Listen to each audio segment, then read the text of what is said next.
Hey YouTube, Untamed here. So today I'm going to talk about our brand new 2023 Toyota Sienna 25th Anniversary Edition. This is based on the XSE, but it has a few additional frills to it beyond the standard XSE. So first and foremost, I don't know if I should really confess to this, but I ended up driving back from the Toyota dealership out in Utah, Toyota Bountiful. I drove back that night. So I picked it up around 8 o'clock at night. And then that night I drove straight back through, back home here to Wyoming. So that particular evening, there was a snowstorm over the mountain passes, and I-80, my way back home, my normal way back home, was closed. It had some high winds and severe weather up there, and I think a few rollovers of semi-trucks. So they closed down I-80. So the only alternative route, and I needed to get back because I had work on Monday, so I wanted to make sure I got back. It looked like the snowstorm was going to start right around 2 in the morning, so I wanted to hurry up and get beyond the mountain passes before that really kicked up. So that was my goal. But I regret to inform you that I was definitely caught in the middle of it, and it was awful, like awful snowstorm as I was going over Vail Mountain Pass, Copper, what was the other one? So all those mountain passes going through I-70 over. And if you guys remember, this is not the all-wheel drive version. Had I been in the Land Cruiser or even the 4Runner, I think it would have had maybe a little bit more confidence going into it than I would have had in this, of course, with it only being the front-wheel drive version of the Sienna. But guys, I swear when I tell you this, it was awful conditions, and I didn't have any additional chains or anything on it. You know, standard stock Michelin tires. I'll show you here in a second. I'm kind of purposely staying out of the wind. It handled it exceptionally well. You know, if I ever got to the point where I was talking to my wife on the way home, if it ever got to the point where I was losing traction and it just wasn't going to feel, I wasn't feeling good about it, I was going to stop, turn around, get a hotel. That was my plan. It handled everything extremely well. And for those of you out there who happen to have a front wheel drive Sienna, come up on mic. Okay, leave a comment. Tell hopefully you have similar testimonials, because it really was mind-boggling how well it performed. So very pleased with it. Not a single issue of slippage or whatever. It really handled it very well. So made it back in one piece, no issues whatsoever. But had you seen what I went through to get back home, you would have thought I was insane. So it is very windy. I'm gonna hop out here and kind of give you different angles of the Sienna as I talk about it. So with it being the 25th anniversary edition, we do have these pretty cool dark 20-inch wheels, and these glorious Michelin tires here. They're size 235/50 20s. Did a fantastic job. So I am a believer in these tires now.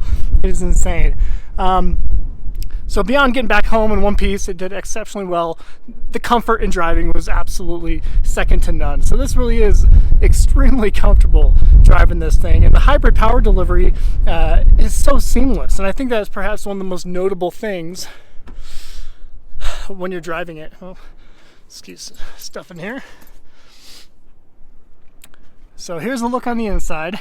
As you can tell, the kiddos are already very accustomed to the van life, and they love it. Mrs. Untamed absolutely loves this thing, and I might actually be able to talk her into giving her testimonial to you guys and doing a video with her. Maybe. No promises. I'm trying to talk her into it. So let me know if you'd want to see her talking through her new van here. So we both love it.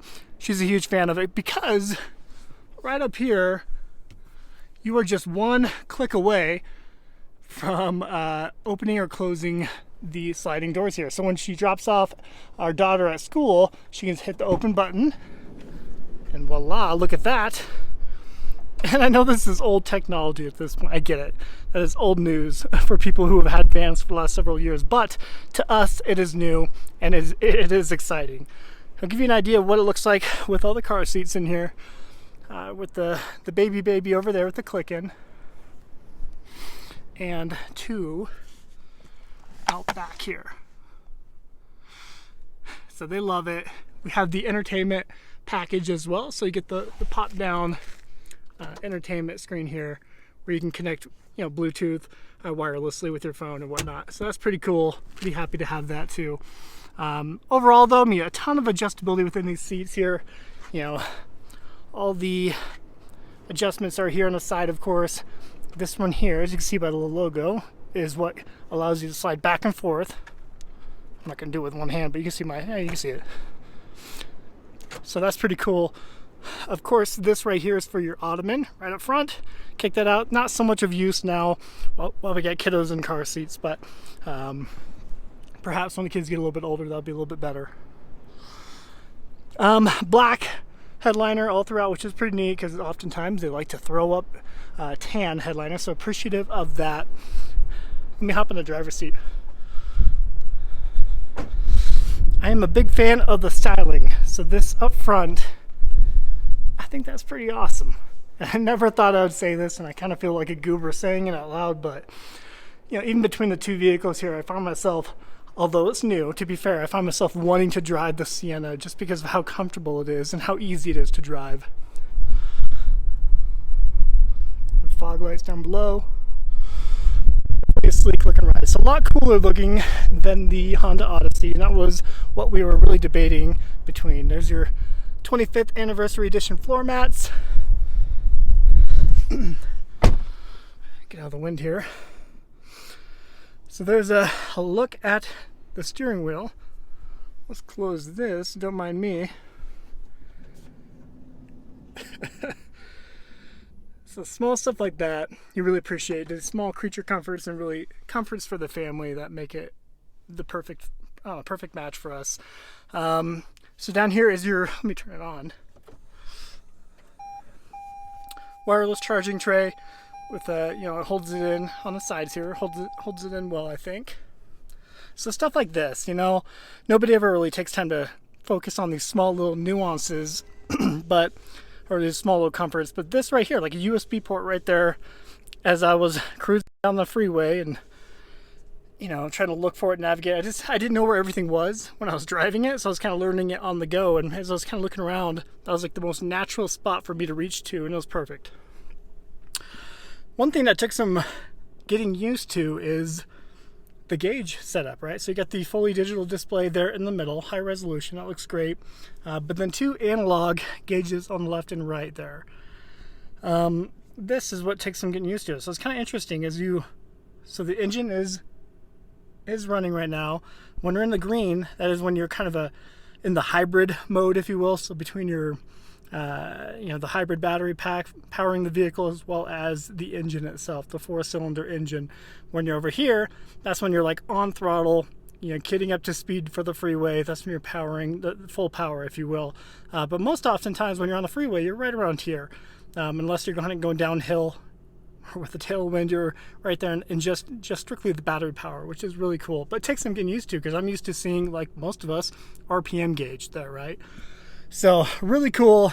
And I tell you what, it really does live up to the reputation of 36 miles to the gallon. I went up and over a mountain pass, and I think I averaged right around just over 30 miles to the gallon. And that was up and over mountain passes.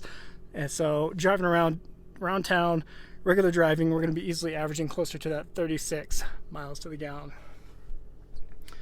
So here's a snapshot of just the finishes throughout it, because my first video I wasn't able to actually show you too much of the details because of the poor lighting I was in when I picked it up at night. Mrs. Untamed loves all the cup holders. So pop, 4 right here.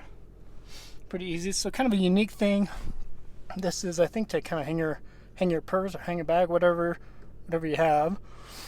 Some more charging ports here. USB and a C charging port. And there. So your EV mode button and your different drive modes can be adjusted right there. So between, let me adjust focus. So it's in sport mode there. There you go. Sport mode or eco mode. Let's just shut off the motor entirely. Interesting. Okay.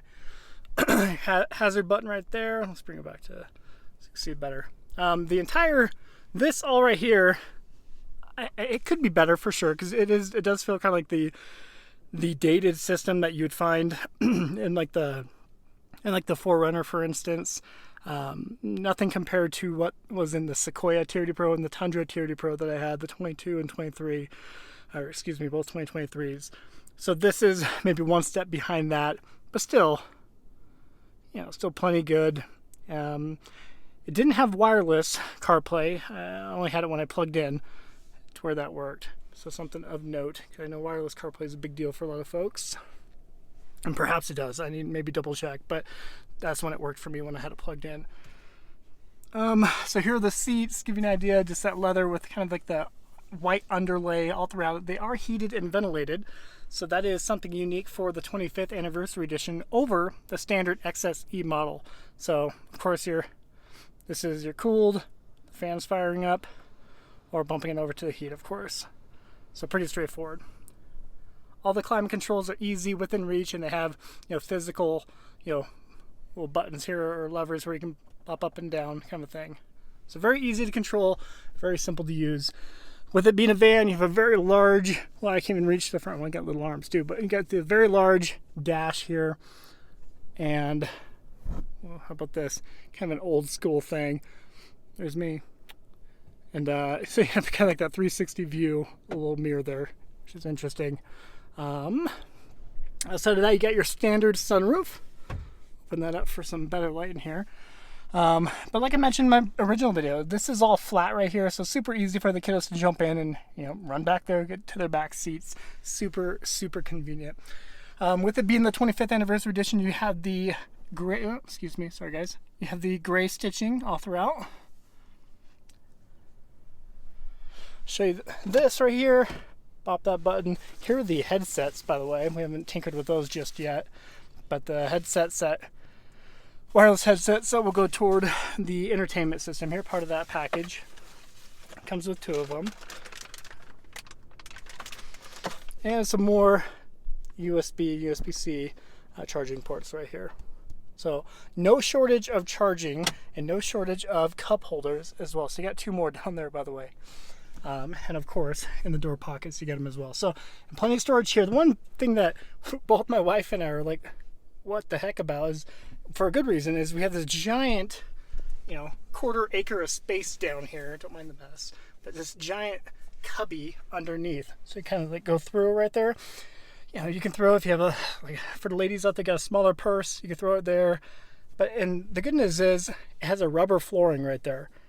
So it's a storage area, and you can actually put something there without worrying about it sliding back and forth on a hard plastic. So rubber flooring, which is nice. I think that's important to know, because I don't think a lot of people mention that. JBL sound system, it definitely bumps. Got some JBL tweeters up front as well. I mentioned it in my first video, but I do think this kind of gives you a good idea. You have excellent visibility all throughout the vehicle, right? So a ton of window space all throughout. And this right here really does add a whole lot to your view, especially as you're coming from a stop sign or whatever. This right here is super helpful beyond the side view mirror there. I love that. So pretty cool that they introduced. I know it's a small thing, but it is nice. And this A-pillar seems pretty thin, if I'm being honest with you. So that doesn't interfere with your visibility too much. Another shot back there. Let's hop back there for fun. Get back into the wind. Here's your entry point Sienna that lights up, of course. Your seat controls, plenty of adjustability all throughout. And it goes quick, so faster than the 4Runner. Still not wicked fast, but noticeably faster. So you can just open it by hitting that button there. Sorry if the wind's a little too rowdy. So, gosh, yeah, only a week with the vehicle and sheer carnage. It's only going to get worse. But that's why you get it, folks, for the family. And to be honest, I'd prefer this be the regular family whip than the Land Cruiser over there. So I appreciate that. So you got the seats like this with this material all throughout. And plenty of leg room for the kiddos out back. You know, let's try to make a scene here. Let's see how this goes, okay? Okay.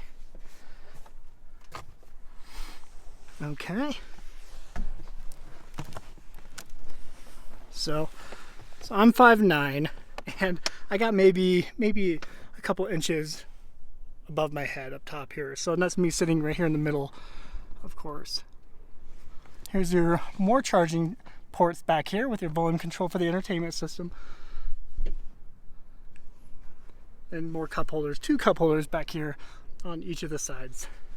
So plenty of legroom for the kiddos, and they can easily slide back and forth. One thing as a parent, it's important to note, maybe I should have opened the rear hatch and give you a better view, but you have these, the receiving hooks back here. Sorry guys, lighting isn't that great, but let me pop back there real quick and I'll show you. So big fan of the back end. I love these huge sweeping tail lights, and I love the blacked out Sienna with the blue here for the hybrid. So give me another wind is bad.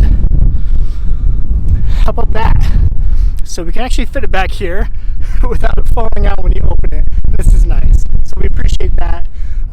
You do have the receiving hooks out back for the center as well as the sides here. So if you guys remember, that was not the case in the Sequoia. So this really is compatible to have a car seat in every single position. It goes deep too to the sides, so it's not just straight back in. You have more cargo space throughout the sides as well through toolkits integrated in the side hatch. This goes down deep, probably another 4 to 5 inches into the back here. And let me show you if I can. So that's what I was talking about. You have the receiving hooks in the back there on both of them. So there you have it. There's a full look at the back. And then here is, of course, your shot. Love the sweeping body lines of the Sienna. I think it really is the best looking minivan you can get. You know, the naturally aspirated V6 of the Honda Odyssey has a certain level of appeal to it, so I will admit that, and part of me did like that. I've never really gravitated to hybrids, but for a minivan, it makes sense, and it feels right to me. So you guys let me know if you agree with that. There's their side profile. Absolutely love it. It did come spec'd with the roof rack, the crossbars up top, but definitely a sleek looking ride. The other soccer moms were miring the ride when we dropped our daughter off for gymnastics. They were eyeballing it. One thing to note too is it actually has a pretty high, it's not a good representation, but it has a pretty good clearance up front. So you don't need to be worrying about hitting curbs every time you park. It tends to clear most curbs easily. So just a heads up on that.